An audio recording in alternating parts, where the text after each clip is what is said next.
Asia কাপে super 4-এ আজ মুখোমুখি হচ্ছে ভারত এবং বাংলাদেশ। দুই দলের লড়াই ঘিরে যেমন উত্তেজনা তৈরি হয়েছে, তেমনি বিশ্লেষকদের চোখেও নানান সম্ভাবনা এবং কৌশলের আলোচনায় ভেসে যাচ্ছে ম্যাচ। এরই মধ্যে জনপ্রিয় ধারাভাষ্যকার হর্ষ ভোগলে ম্যাচের আগে বাংলাদেশ দল নিয়ে তার মূল্যায়ন দিয়েছেন। তিনি বিশেষভাবে বাংলাদেশের বোলিং আক্রমণ এবং ওপেনিং জুটি নিয়ে মন্তব্য করেন।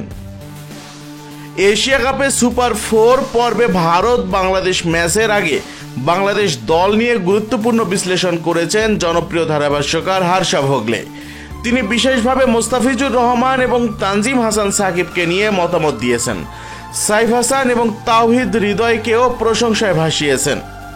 ক্রিকবাজে হর্ষ ভোগলে বাংলাদেশের ব্যাটিং নিয়ে বলেন, বাংলাদেশ ওপেনারদের কখনো কখনো পরিবর্তন করে। গত ম্যাচে সাইফ হাসান রান পেয়েছেন। আমি কোথাও পড়েছিলাম যে তাকে বিপিএল এর কোনো দলেই নেয়নি, অথচ সে ফিরে এসেছে এবং ভালো করেছে। সাইফ আর তানজিম হয়তো ইনিংস ওপেন করবে। তিনি আরও যোগ করেন, সম্ভবত ইমন খেলবে না যদি না লিটনের খেলা নিয়ে কোনো প্রশ্ন থাকে।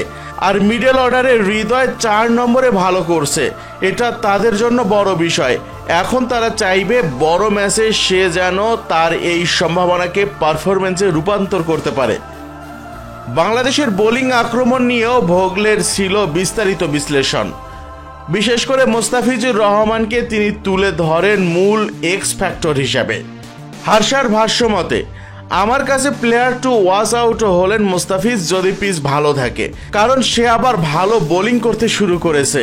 সে একটা সময়ের মধ্য দিয়ে গিয়েছিল যখন সে অতটা ভালো বোলিং করছিল না, এখন সে নিয়মিত ভালো বোলিং করতে শুরু করেছে।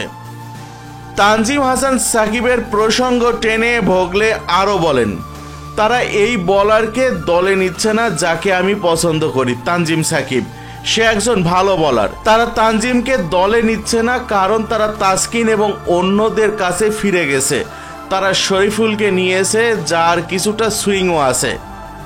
হর্ষ ভোগলে শুধু বাংলাদেশের নয়, ভারতের দিকেও নজর দিতে ভোলেননি। প্রতিপক্ষ দলে তিনি সূর্যকুমার যাদবকে চিহ্নিত করেছেন প্রধান হুমকি হিসাবে।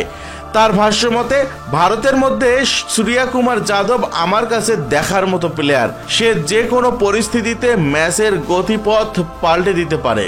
সার্বিকভাবে হর্ষ ভোগলের মতে, বাংলাদেশের জন্য মূল চ্যালেঞ্জ হবে ম্যাচের শুরুতে নিয়ন্ত্রণ প্রতিষ্ঠা করা। টপ অর্ডারের রান, মিডল অর্ডারের হৃদয়ের দৃঢ়তা আর মুস্তাফিজ তাসকিনদের সঠিক ব্যবহারের উপরেই অনেকাংশেই নির্ভর করবে ম্যাচের ভাগ্য।